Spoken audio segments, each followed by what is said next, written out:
আসসালামু আলাইকুম রহমতুল্লাহ। আমার কেন নরেন্দ্র মোদী আর ভারতকে ভালো লাগে, কথা কিন্তু একটা থেকে যায়। দেখেন, ভালো লাগার কিছু কারণ রয়েছে। আমি একটা জিনিস দেখেছি, নরেন্দ্র মোদীকে কখনো উত্তেজিত হতে দেখিনি। ভারতের নরেন্দ্র মোদী শান্ত শিষ্ট এবং সর্বসাধারণের সাথে মিলেঝিলে কাজ করতে ভালোবাসে। নরেন্দ্র মোদী দেখেন, বিশ্বের যখন বিভিন্ন দেশের সাথে সম্পর্ক স্থাপন করে, সেক্ষেত্রে ধর্ম, জাতপাত এগুলো দেখে তারপর সম্পর্ক করতে যায়। যেমন ধরেন, বর্তমান সময়ে বাংলাদেশ নামক দেশটির সম্পর্ক আপনার কার সাথে? পাকিস্তানের সাথে, তুরস্কের সাথে, আর আমেরিকার সাথে সম্পর্ক আছে, আর চীনের সাথে। কারণ এই দেশগুলি যখন 1971 সালে মুক্তিযুদ্ধ হয়, তখন পাকিস্তানের পক্ষ ছিল, তারা এই দেশগুলোর সাথে রিলেশন করেছে। আর স্পেসিফিকভাবে এদেশের জনগণ ঘুরে ফিরে যে কোনো কিছুতে ধর্মকে টেনে নিয়ে আসে, এবং সেই সূত্র ধরেই তারা তুরস্কের সাথে সম্পর্ক করতে যায় বা সম্পর্ক করতে চায়। কিন্তু দেখেন, ভারত তার সম্পর্ক কার সাথে? ভারতের সাথে দহরম মহরম সম্পর্ক সংযুক্ত আরব আমিরাত, সৌদি, কাতার, মিশর, Jordan, Syria, Kuwait, Bahrain, Cyprus, এরকম মুসলিম দেশগুলোর সাথে দেখেন ভারতের দহরম মহরম সম্পর্ক। এবং দেখেন, দুনিয়াতে সবচেয়ে বেশি শরিয়া আইন মানা দেশটির নাম আফগানিস্তান। সেই আফগানিস্তান তাদের অন্ন, বস্ত্র, বাসস্থান, চিকিৎসার জন্য সম্পূর্ণরূপে বর্তমান সময়ে এসে ভারতের উপর নির্ভরশীল। রাশিয়া তাদের পাশে আছে, কিন্তু রাশিয়া তাদের পাশে আছে কারণ ভারত তাদের পাশে আছে বলে। তাহলে এখন দেখেন, আমি যদি ধর্মের দিক বিবেচনা করি, তাহলে মালয়েশিয়ার সাথে তাদের দহরম মরম সম্পর্ক। আর আমরা ধর্মীয় ভালো একটা দেশ বলতে এই সকল দেশকেই বুঝে থাকি। যদি ইসলাম ধর্মের দিক থেকে ধরি, তাহলে ইসলাম ধর্মের দিক থেকে এই সকল দেশই ভালো ধর্মের উদাহরণ হিসেবে দাঁড়ায়। এবার আপনি যদি আসেন ইরানের ক্ষেত্রে দেখেন, ইরানের চাবাহার বন্দর, ইরানের মানুষ চিকিৎসা সেবা পাবে কি পাবে না, মেডিসিন পাবে কি পাবে না, ডাক্তার পাবে কি পাবে না, মেডিকেল ইকুইপমেন্টস বা চিকিৎসার সরঞ্জামাদি পাবে কি পাবে না, এটাও সম্পূর্ণরূপে অনেকটাই ভারতের উপর নির্ভর করে। তো এখন আপনি ইরানকে যদি সবচেয়ে ভালো মুসলিম দেশ মনে করেন, সেই ইরানের সাথে দহরম মহরম সম্পর্ক, তাদের চাবাহার বন্দর পর্যন্ত কার কাছে? ভারতের কাছে। তাহলে দেখা যায় যে নরেন্দ্র মোদীকে অনেকে হিন্দুত্ববাদ, কঠোর হিন্দুত্ববাদ। আরে ভাই, ধর্মের ক্ষেত্রে আমি তো কঠোর, কিন্তু সমস্যা হলো দেশ পরিচালনার ক্ষেত্রে আমি তো কঠোর না। আমার ধর্মের ক্ষেত্রে আমি কতটা কঠোর, কিন্তু কথা হলো ধর্মের লেবাস, দৌড়, লিমিট কত দূর সেটা যদি আমি জানি, তাহলে তো আমার অসুবিধা হয় না। আমি আমার ধর্মের লিমিট, আমি আমার ধর্মের দৌড়, আমি আমার ধর্মের করণীয় সব কিছুই জানি। তাহলে এখন আমি যদি তো সব কিছুই জানি, তাহলে আমাকে অন্যরা দেখলে বলবে যে আপনি টুপি মাথায় দেন, আপনি পাঞ্জাবি পরেন, আপনি পাজামা পরেন, আপনি 5 ওয়াক্ত সালাত আদায় করেন, আপনি ফরজ রোজা রাখেন, আপনি জাকাত দেন। অবশ্য এখনও হজ করার মতন অর্থ এখনও হই নাই আমার, এই জন্য আমি হজে যাই নাই। আল্লাহ দিলে আমি অবশ্যই যাব। যাই হোক, তো এখন আমি তো আমার ধর্মের ক্ষেত্রে মনে করেন কঠোর, কিন্তু তাহলে এখন হিন্দু ধর্মের ক্ষেত্রে অবশ্যই কঠোর হবে। তো সেক্ষেত্রে নরেন্দ্র মোদী কঠোর হলে তো আমার যায় আসে না। আমি যেমন আমার ধর্মের ক্ষেত্রে কঠোর, কোনো হিন্দুর যায় আসে না। কিন্তু আমার এই কঠোরতা যাতে অন্যের ধর্মের উপর আঘাত না করে সেটা আমাকে অবশ্যই খেয়াল রাখতে হবে। এখন দেখেন আপনি এই যে মুসলিম দেশগুলোর কথা বললাম, এই মুসলিম দেশগুলোর সাথে বাংলাদেশের যতটা না ভালো সম্পর্ক, পাকিস্তানের যতটা না ভালো সম্পর্ক, তুরস্কের না যতটা ভালো সম্পর্ক, তার সে শতগুণে সম্পর্ক ভালো হলো নরেন্দ্র মোদীর ভারতের। তাহলে এখন আপনি ইসলামের দিক আপনি মিডিল ইস্টের যে দেশগুলো, এই যে সংযুক্ত আরব আমিরাত, Saudi, Qatar, Iran, Bahrain, Kuwait, Jordan, Syria, মিরিয়া যাই আছে, সেসব দেশগুলোতে আপনি যে restaurant, most of the restaurant আর ইন্ডিয়ান, অধিকাংশ রেস্টুরেন্টগুলো ভারতীয়, তারা সেখানে আছে।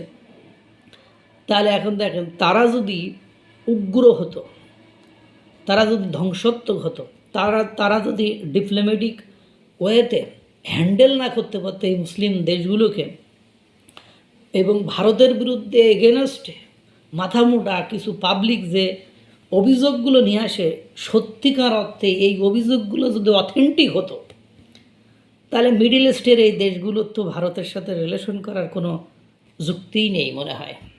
আই থিঙ্ক আমি এটা ভাবি। অথচ দেখেন সেই ইরান থেকে শুরু করে মিডিল ইস্টের অধিকাংশ রাষ্ট্রগুলো ভারতের সাথে রিলেটেড, তাদের সাথে ব্যবসা বাণিজ্য, এখানেই তো আমাদের ইসলাম ধর্মের উৎপত্তি, এখান থেকে ইসলাম ধর্মের অগ্রগতি উন্নতির দিকে গিয়েছে।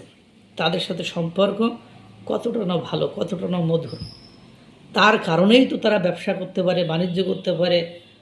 ভারত থেকে তারা পণ্য সামগ্রী, আটা, ময়দা, সুজি সব অসংখ্য ইনগ্রিডিয়েন্টস, উপাদান বা প্রোডাক্টস তারা কি সরবরাহ করে থাকে।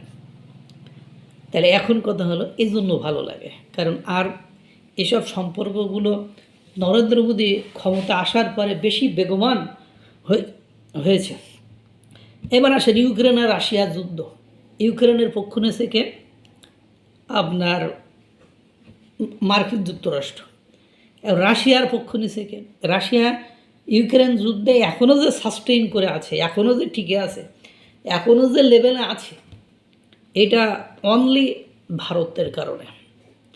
এখন দেখেন রাশিয়া বা ভারত, এটা আমার কথা না, এটা ডোনাল্ড ট্রাম্পের কথা। ডোনাল্ড ট্রাম্প প্রকাশ্যে সবার সামনে, বিশ্ব মিডিয়াতে, আন্তর্জাতিক সংস্থায় যে বক্তৃতার ক্ষেত্রে এই ধরনের কথা বলেছে। আজ আপনি আমেরিকার সাথে ভারতের সম্পর্ক ভালো, অস্ট্রেলিয়া বলেন, জাপান বলেন, দক্ষিণ কোরিয়া, উত্তর কোরিয়া, সুইজারল্যান্ড, নেদারল্যান্ড, ইতালি, মানে কানাডা, যুক্তরাজ্য, মানে আপনি বিশ্বের এমন একটা রাষ্ট্র দেখান, অনলি পাকিস্তান ব্যতীত তাদের আর একটা রাষ্ট্রের সাথে বড় ধরনের সম্পর্ক চলছে? অবশ্যই চলছে না। এখন তুরস্ক প্রথমে অপারেশন সিঁদুরের সময় ভারতের সাথে একটু বাড়াবাড়ি করেছিলাম। তা ঠিক আছে বাবা, তুমি এত ভালো মানুষ, তুমি তোমার বন্ধু যাকে তুমি বলছো আমার সাহায্য সহযোগিতা পেয়ে আমার হদ্দেরে আজ তুমি দুরবস্থা থেকে ভালো অবস্থায় এসেছো, আমার সে ভালো লাগছে। ঠিক আছে, আমার দেশের বাণিজ্য বন্ধ, আমার দেশের জনগণ তোমার দেশে আর যাবে না, বন্ধ, আমার খাদ্যপণ্য তোমার দেশে আর যাবে না, বন্ধ। বলার পরে তুরস্ক রিয়েলাইজ করতে পারছে যে তুরস্ক has done a great mistake, তুরস্ক একটা বড় ধরনের ব্লান্ডার করে ফেলেছে। সেই ব্লান্ডার থেকে বের হওয়ার জন্য তারা পাকিস্তানের এখন বিরোধিতাও করা শুরু করেছে কোনো কোনো ফরম্যাটে, এবং বলছে যে আমরা আমাদের পাকিস্তানের চশমা পরা, চোখে পরা চশমা দিয়ে আমাদের বিচার করেন না। অথচ তুরস্কের পাশে সাইপ্রাস, মানে আরও যে মুসলিম কান্ট্রিগুলো আছে, তারা বিভিন্ন ধরনের প্রতিরক্ষা চুক্তিসহ, অস্ত্র ক্রয়সহ সব কর্মকাণ্ড ভারতের সাথে করে। ইন্দোনেশিয়া, যদি এশিয়া মহাদেশের ক্ষেত্রে ইন্দোনেশিয়ার কথা বলেন, ইন্দোনেশিয়ার অধিকাংশ মুসলিম, তারা ব্রহ্মস মিসাইল অস্ত্র কিনবে হলো আপনার ভারত থেকে।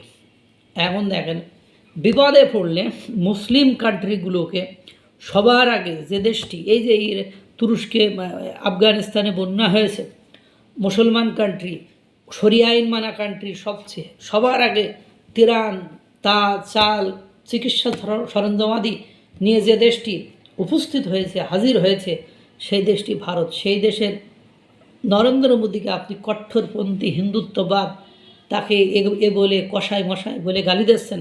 কিন্তু সে যদি সত্যিকার অর্থে কষায় হতো, কট্টর হিন্দুত্ববাদ হতো, তাহলে এই বিপদের সময় আপনার ওই আফগানিস্তানের পাশে দাঁড়াতো না। আজ বেলুচিস্তান লিবারেশন ওয়ার, তারা স্বাধীনতাকামী পাকিস্তানের শাসক গোষ্ঠী প্রায়ই বলে তাদেরকে support, full and final support প্রদান করে তাদের ভারত। তারা অনেক সময় বলে যে ভারতের মদতপুষ্ট অমুক অমুক জায়গার বিদ্রোহীরা নিহত। আজ আজাদ কাশ্মীররা বলে যে আমরা পাকিস্তানের সাথে থাকতে চাই না, আমরা এই মনে করে আমরা যাকে কসাই মোদি বলি, সেই কসাই মোদির সাথে যেতে চাই, সে ভারতের সাথে যেতে চাই। আপনি দেখেন তাহলে এই দেশকে কেন ভালো লাগবে না? ভালো লাগার মূল কারণ এটাই, আমরা অন্য দেশ থেকে চাউল কিনলে সেই চাউলে আমাদের ভারত থেকে কিনা চাউলের চেয়ে 10 টাকা মূল্য বেশি দিতে হয়। ভারতের সাথে আমরা এত খারাপ আচরণ, এত গালিগালাজ, এত কিছু করার পরও ভারত কিন্তু আমাদের ঠিকই খাদ্য সামগ্রী প্রোভাইড করে থাকে।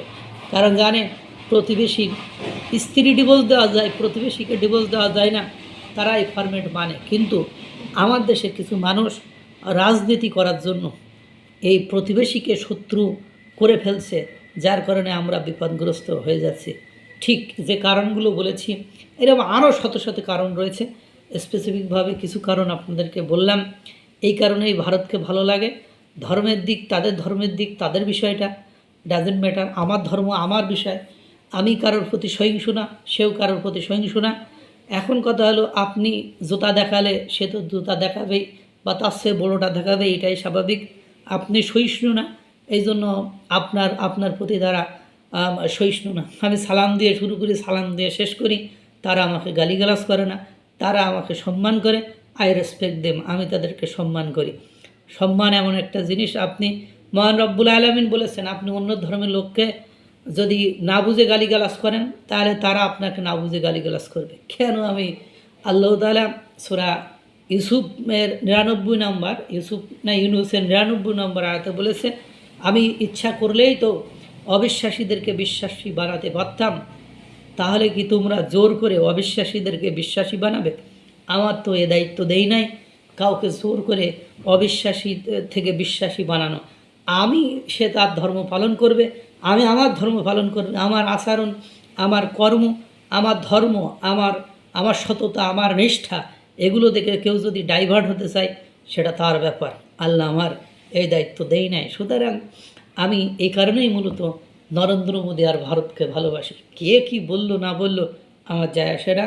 আল্লাহ তাআলা সকলকে ভালো রাখুক, সুস্থ রাখুক। আসসালামু আলাইকুম ওয়া রাহমাতুল্লাহ।